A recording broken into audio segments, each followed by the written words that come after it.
Well, come on in out of that cold, snowy weather that we're having today. Well, actually, it was, I think it was in the 60s today. Probably going to be in the 60s tomorrow. But anyway, come on in. Let's take a look at your inspection report. So stay with me.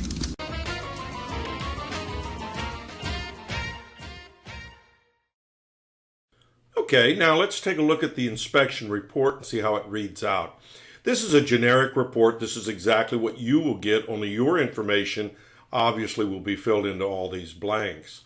The upper right-hand corner of the report is the legend. Each one of these initials pertain to something. A is consistent with the age of the chimney. B, see comments below. C, repairs needed. D, need further evaluation. Or E, not applicable. And they're placed into the boxes next to the parts of the chimney that can be easily identified in this diagram. And then, of course, you'll find my comments here below.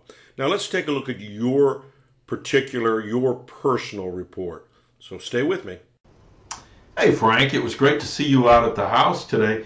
Hey, what a beautiful house. Great location, too. Let's go up on top.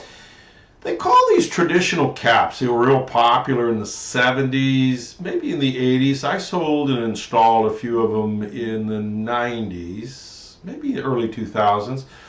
But anyway, they were real popular in this area. They do a good job keeping the rain and stuff out. This particular one's been modified. It's got a screen on both ends to keep the creatures out.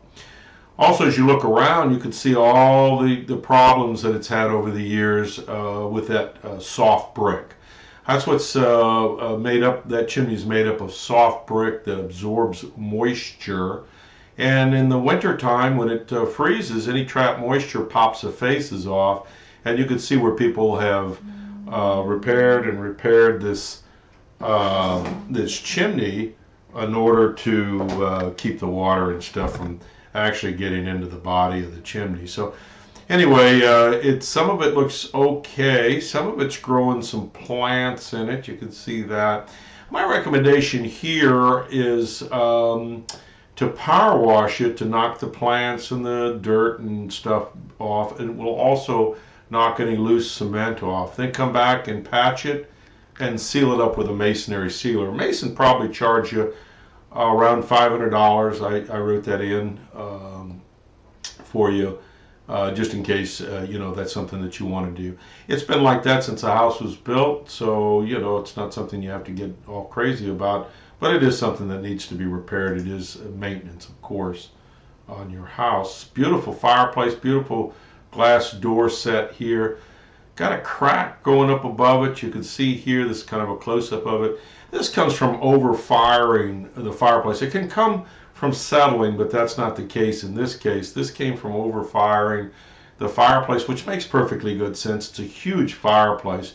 You can imagine a big fire somebody could start in there. And if you don't warm it up, if you don't take a couple hours warming it up before you get a good fire going in there, you have something called thermal shock. And that's where the temperature is 1 degrees and then it's another degrees. Kind of like taking a hot dinner plate out of the oven and stick it under cold water. Thermal shock.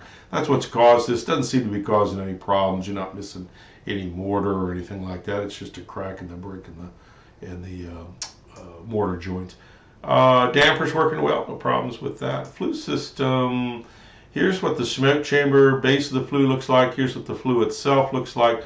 Hey, I think the fireplace looks pretty darn good. You folks should have good luck with it. Wood fireplaces, wood burners we see every couple of years for maintenance, cleaning, and inspections. So questions for me, give me a call, 704-526-6348. You can email me at chris@affordablesweep.com.